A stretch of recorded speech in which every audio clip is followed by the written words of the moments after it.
یہ بات یاد رکھیں آپ، موسیٰ اور خضر کا جو واقعہ قرآن پاک میں ہے اس کا مطلب کیا ہے؟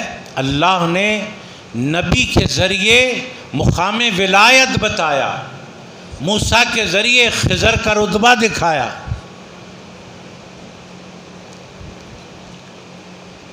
اللہ تبارک و تعالیٰ نے حضرت خضر کی تعریف کی، جو ولی تھے، پیغمبر نہیں۔ فرمایا وَعَلَّمْنَاهُ مِن لَدُنَّا عِلْمًا، اللہ نے فرمایا ایک بندہ ہمارا ایسا ہے جس کو ہم نے علم لدنی دیا ہے۔ علم لدنی کیا ہوتا ہے؟ عطائی علم ہوتا ہے جو محنت کر کے حاصل نہیں ہوتا، اللہ عطا کر دیتا ہے، بندہ اہل علم ہو جاتا ہے۔ محنت نہیں، مشقت نہیں، عطائی علم۔ تو اللہ نے فرمایا ایک بندہ ہے ہمارا ایسا، اس کو ہم نے علم عطا کیا ہے، علم لدنی دیا ہے۔ حضرت موسیٰ علیہ السلام نے عرض کی پروردگار میں اس بندے سے ملنا چاہتا ہوں، میں اس بندے سے ملنا چاہتا ہوں۔ اللہ نے فرمایا ٹھیک ہے جاؤ، وہ دریا کے کنارے رہتا ہے۔ حضرت موسیٰ علیہ السلام نے عرض کیا مولا میں دریا کے کنارے چلتا رہوں تو کہاں تک چلوں؟ کہاں تک چلوں؟ آخر کچھ تو پتہ ہو۔ اللہ نے فرمایا تم اپنے توشے دان میں مچھلی لے جاؤ، مردہ مچھلی، تلی ہوئی بھنی ہوئی مچھلی تم ٹفن میں لے جاؤ، اور ٹفن پر نظر رکھو، کنارے کنارے چلتے رہو، جس مقام پر تمہارے توشے دان کی مچھلی زندہ ہو جائے سمجھ لینا میرا ولی وہیں پر ہے، میرا ولی وہیں پر ہے، بس اسے تلاش کر لینا۔ چلے، مردہ مچھلی زندہ ہو گئی۔ اب پوچھنے والے پوچھتے ہیں کہ بھئی ولی کے قریب ہوتے ہی مردہ مچھلی زندہ ہو گئی،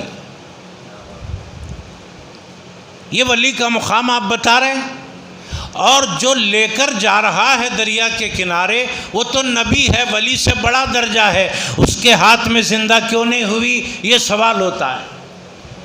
ہم عرض کرنا چاہتے ہیں اللہ کبھی ولی کے ذریعے نبی کا مقام بتاتا ہے، کبھی نبی کے ذریعے ولی کا مقام بتاتا ہے۔ موسیٰ اور خضر کا واقعہ نبی کا مقام بتانے کا نہیں ہے، نبی کے ذریعے ولی کا مقام بتانے کا ہے۔ یقیناً نبی کا مرتبہ بڑا، مگر مچھلی زندہ اس لیے نہیں ہوئی کہ اللہ ولی کا مقام نبی کے ذریعے بتانا چاہ رہا ہے۔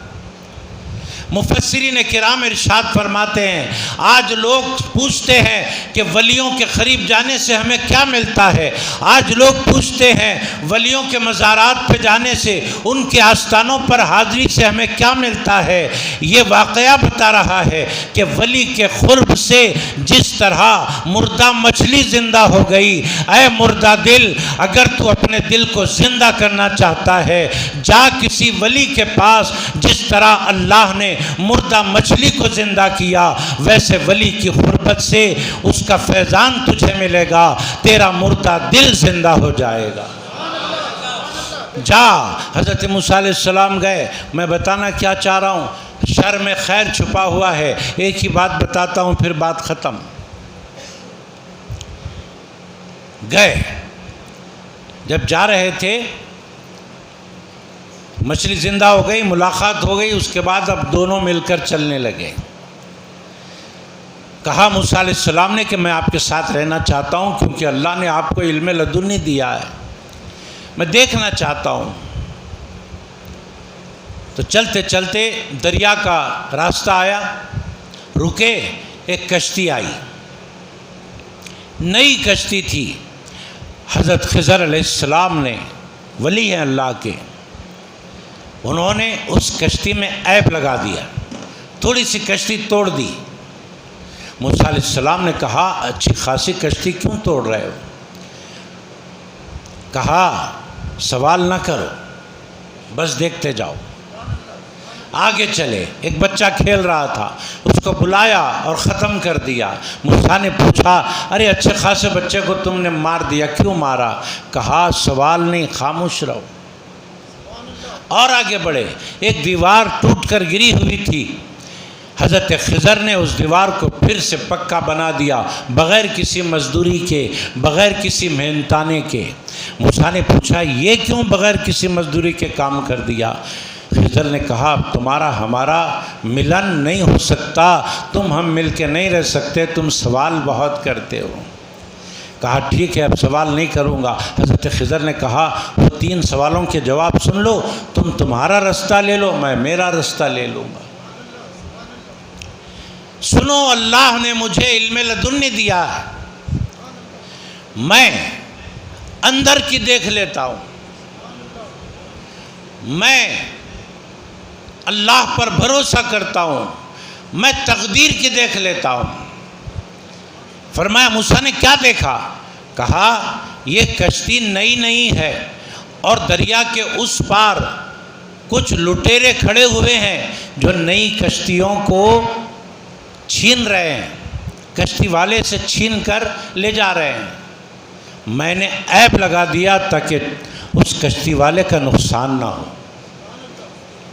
اس کشتی والے کی کشتی بچ جائے، جب وہ عیب دیکھیں تو چھوڑ دیں۔ بچے کو کیوں مارا؟ کہا وہ بچہ بڑا ہو کر کافر کی موت مرنے والا تھا، کفر پر اس کی موت ہونے والی تھی، میں نے اس سے ختم کر دیا۔ پھر وہ دیوار کیوں اٹھائی؟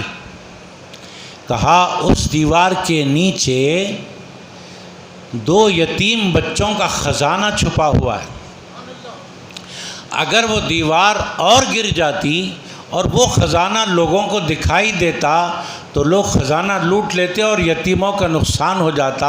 ان یتیموں کو نقصان سے بچانے کے لیے میں نے دیوار کو پکا کر دیا۔ دیکھیے، بظاہر کشتی کو عیب لگانا یہ شر ہے، مگر اس کے اندر خیر چھپا ہوا ہے۔ بظاہر بچے کو مار دینا یہ شر ہے، مگر اس کے اندر خیر چھپا ہوا ہے۔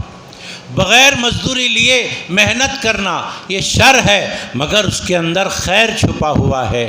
آج ہم کو سمجھنا ہے اگر ہمارے ساتھ کچھ شر ہوتا ہے، ہمارے ساتھ کچھ نقصان ہوتا ہے، تو ہم کو یہ سمجھنا چاہیے کہ اللہ رب العزت ہمیں اس شر کے اندر، اس تکلیف کے اندر اپنی طرف سے بہت بڑی راحت رکھی ہے، اپنی طرف سے بہت بڑا خیر رکھا ہے۔ اس بات پر یقین ہونا چاہیے، اس بات پر ایمان ہونا چاہیے۔